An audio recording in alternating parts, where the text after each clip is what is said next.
Even now, caution was required.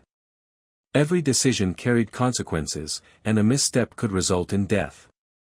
If she had not known the true nature of this world, she might have mistaken his words for genuine concern. However, the reality was far different. Reynolds' gestures were empty, nothing more than meaningless pleasantries. A decision was made. Without sparing him a glance, she dismissed his offer. There was no need for unnecessary trouble. For now, avoiding further conflict was the wisest choice. With a cold and indifferent tone, Reynolds informed Penelope that no doctor in the state would be willing to make time for her. His words carried an air of finality, as though the matter was not worth further discussion. Without sparing her another glance, he made it clear that she could consume whatever she wished, implying that her well-being was of no concern to him. If she wished to starve, she could do so. If she wished to overindulge, that was her choice. Even if she chose to die, it would not matter. His impatience evident, he turned away in irritation, leaving the room without another word. Left alone, Penelope observed the affection meter displayed before her. The current reading showed -3%. Her mind immediately recalled the previous night when the number had undoubtedly been at -10%. Although the increase was noted, it did not feel like an improvement. Negative numbers remained negative, after all. Even if progress had been made, it was negligible. Reaching for the nearby water basin, she cupped her hands and splashed cool water onto her face. The sensation provided a temporary relief, allowing her thoughts to settle. Her reflection in the mirror was then examined with quiet contemplation. The same thoughts that had crossed her mind while playing the game resurfaced. Now that she was physically experiencing this world, those thoughts felt even more solidified. Penelope Eckhart was undeniably beautiful. Had she not fought so hard for her independence, she might have considered this transformation a blessing. But in reality, this existence was far from a gift. The magenta strands of her hair cascaded over her shoulders, framing striking turquoise eyes. The features were just as they had been depicted in the game. And yet, despite this undeniable beauty, there was a sharpness to her face, something cold and unapproachable. It was as though the very essence of a villainess had been etched into her features, making it impossible to be mistaken for anyone else. A vague memory surfaced, prompting her to recall the game's description of Penelope. What had been written about this character? Concentrating, she sifted through her memories, bringing forth the introductory text that had once been displayed in the game. Penelope Eckhart had been described as the adopted daughter of Duke Eckhart, a noble figure within the Empire of Iorka. The Duke's household was considered one of the most prestigious in the empire, commanding immense influence and power. However, the origins of the young woman were far removed from the nobility she had been forced to adopt. Her early years had been spent as a commoner, raised by a widowed mother who had made a living as a traveling merchant. Life had been filled with hardships, and resources had always been scarce. At the age of 12, her life had taken a drastic turn when illness had claimed her mother's life. Alone and vulnerable, she had caught the attention of Duke Eckhart, whose own daughter had been lost years prior. Due to her resemblance to the missing girl, she had been taken in and granted the title of an adopted noblewoman. But acceptance had not truly been given. As the years passed, it became apparent that she lacked the defining characteristic of House Eckhart, the blue eyes that symbolized the family lineage. With the absence of that single feature, the warmth she had once received from her adoptive father quickly diminished. She was neither fully embraced as a daughter nor treated with the respect befitting a noblewoman. Eventually, she became nothing more than an afterthought, a shadow in the grand halls of the estate. Ignored by the Duke and ostracized by those around her, Penelope had forged a reputation for herself, one that was far from desirable. She had been labeled a troublemaker, a wicked girl who stirred chaos wherever she went. The world saw her as nothing more than a villainess. Penelope found herself reflecting on the injustice of it all. The Duke should have searched harder for his real daughter. Why had an innocent girl been forced into this position? She had been reduced to nothing more than a stand-in, an inferior replacement for the real heroine. And the more she thought about it, the more she saw the similarities between herself and the Penelope from the game. She, too, had lived in poverty before being taken in by those who held power over her life. She, too, had experienced the pain of isolation after losing the favor of those around her. While playing the game, these parallels had not been noticed. But now, as she lived within this world, they were impossible to ignore. The difference, however, was that she had managed to escape her own reality. She had endured years of suffering but had eventually found her freedom. Admission into a prestigious college had been earned through her hard work. A place of her own had been secured, even if it had been cramped and worn down. For the first time, she had been able to breathe without fear. She had escaped. So why had she been dragged back into another cycle of suffering? This situation was far from normal. It was worse than anything she had imagined. In just a single day, she had already experienced the treatment Penelope had endured in this household. The cruelty was ingrained in the very fabric of her new reality. If even the bare minimum of human decency had existed in this world, such abuse would have been unthinkable.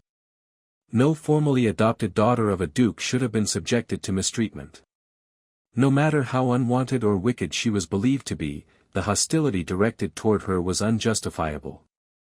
But the true tragedy was the age at which this mistreatment had begun. At 12 years old, Penelope had been powerless. If the abuse had started then, what chance had she ever had? She had been silenced before she could even fight back. Was this, then, the reason for her descent into villainy? No child could resist when the adults around them refused to listen. No matter how much she had cried out, her voice had never reached anyone. And now, she was Penelope. Just as in the game, the threat of death loomed over her. The male characters could end her life at any given moment. Taking a deep breath, she seated herself at the desk, picking up a sheet of paper and a pen. There was no other option but to remain calm. If survival was to be ensured, a plan had to be made. The first step was to organize the information at her disposal. What kind of game world had she entered? The system had already provided key details. It had been made clear that hard mode was an incredibly difficult setting. Gaining affection was an arduous process, and losing it was alarmingly easy. Unlike normal mode, where affection began at 30%, hard mode started at 0. Worse still, the special male protagonists had negative affection from the beginning. If that affection remained below 0, the probability of a bad ending, and ultimately, her death, was dangerously high. Her thoughts turned to the characters within the game. A total of 5 male protagonists existed in this world. At that moment, a prompt appeared before her, presenting an option. Would you like to read the character introductions? Without hesitation, the choice was made. The information needed to be known. Seated at her desk, Penelope Eckhart tapped the end of her quill against the parchment, her expression carefully composed as she contemplated her next move. The information at her disposal needed to be thoroughly analyzed and organized, for without a proper strategy, her survival in this world would remain uncertain. A deep breath was taken, steadying her thoughts. The first name that required attention was Derek Eckhart.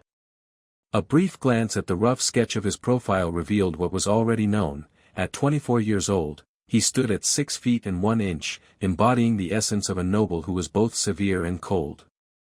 As the eldest son and heir to the Eckhart dukedom, his life revolved around a singular goal, inheriting the title. No interest had ever been shown towards Penelope, and it had been made painfully clear that his disdain for her ran deep. Despite their shared household, Derek's interactions with her had always been marked by hostility. The contempt in his gaze had often been noticed, though its true origin had already been understood. To him, Penelope was nothing more than a fraud, a replacement for his younger sister, Yvonne, who had been lost long ago. Though no outward accusations had ever been made, the hatred he bore toward her had always been unmistakable. Another name was written down next, Reynold Eckhart, the second son of the Duke. Compared to Derek, Reynolds' hostility had always been far less subtle. Known for his quick temper and reckless speech, he had never hesitated to express his dislike for Penelope, taking every opportunity to provoke her. A particular fondness for causing trouble had been observed in him, making it necessary for extreme caution to be exercised in his presence. A sigh escaped her lips as she observed the names written before her. These two individuals had always been difficult, and even within the original game, they had been labeled as obstacles. However, in normal mode, their roles had been significantly different. Back then, the normal ending had required nothing more than reuniting them with Ivan, ensuring the restoration of their once harmonious family. Their affections had not needed to be won over because the plot had already dictated their eventual reconciliation with their real sister.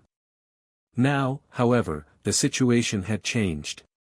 Penelope was not Ivan, and in this hard mode, a vastly different story had begun to unfold.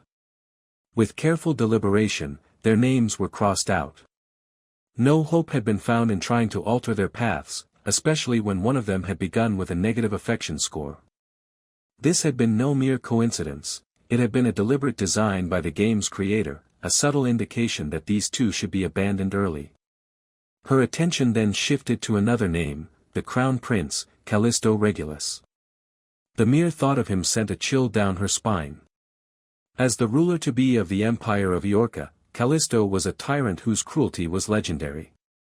It had been said that he regarded human lives as insignificant, treating them as though they were nothing more than flies. However, the question had always remained, what had turned him into such a monster? Penelope recalled the original game's storyline. Within normal mode, it had been shown that Callisto's merciless nature had undergone a transformation upon encountering Ivan. The heroine's presence had softened his heart, reshaping his character into that of a noble ruler. The villainess, Penelope, had then been subjected to severe punishment at his hands. An event that had been framed as righteous justice. However, the situation in hard mode had been far worse. Unlike in normal mode, where his cruelty had been eventually tamed, the Crown Prince had remained just as ruthless throughout. It had been by his hands that Penelope had met her demise more times than she could count. Countless restarts had been caused by him. Each time, his blade had ended her life before progress could be made. His name was swiftly crossed out, a firm decision having been made, no involvement with him would be pursued under any circumstances. Her gaze then fell upon the next name, Winter Verdandi, the Marquis of House Verdandi and a powerful sorcerer. A peculiar figure, Winter had often been found hiding his true identity, choosing instead to masquerade as an eccentric merchant who traded in information and artifacts. In normal mode, his role had been instrumental in revealing Ivan's identity. Each time Penelope had attempted to sabotage Ivan, Winter had interfered, exposing her plots with precise and detailed knowledge. He had been one of the strongest allies of the heroine, ensuring her rise to fame by offering support and resources. His words had always been elegant, his demeanor courteous, and his affections devoted entirely to Ivan. But in hard mode, his position had remained unclear. Too little interaction had taken place between them, as her time had been spent dying at the hands of the Crown Prince and her brothers. After a brief moment of hesitation, his name was left untouched. Unlike the previous three, he seemed to hold some potential, though whether it was for good or ill remained uncertain. Finally, her thoughts settled on Eccles, the apprentice knight of House Eckhart. Among the five, he held the most promise. Once a noble of a now fallen kingdom, Eccles had been enslaved by the victorious nation, his status stripped away. It had been during an evening outing that his swordsmanship skills had been noticed by Duke Eckhart, who had purchased him in exchange for a great sum. Unlike the others, he had been the only love interest who had ever shown sympathy towards Penelope, perhaps due to his past allegiance to a former mistress. In normal mode, his stance had been neutral, even during Penelope and Ivan's conflicts. Though their paths had yet to cross in hard mode, a silent decision was made, if survival was to be ensured, he was the best possible ally. Yet, despite everything, a significant problem remained. Her knowledge was limited. The game's original system had not been fully understood in this reality, making it impossible to determine which rules still applied. However, two objectives were clear. First, the affection scores of the male protagonists must never reach negative values, and second, an ending must be achieved before Penelope's coming-of-age ceremony. That day, the true heroine, Yvonne, would return. If no path had been secured by then, the story would shift into normal mode, and the male protagonists would turn against her. That would mean certain death. The risk of a game over loomed over everything. If it happened, no alternative paths would remain, only death awaited. But such a fate would not be accepted. After escaping one cruel reality, death in this fabricated world would not be tolerated. A way to survive would be found. A return to her own life would be ensured. Her resolve solidified. At that moment, a knock was heard at the door, followed by the entrance of a butler, who informed her that the Duke was summoning her. As Penelope Eckhart stood before the butler, her gaze lingered on him with mild disbelief. Without waiting for a response, he had taken the liberty of opening the door to the Duke's daughter's room. Who is this butler who has this much audacity to open her door without her permission? Maybe he holds some power in this palace, or he could have some urgent news. Let's see what it is in the next chapter.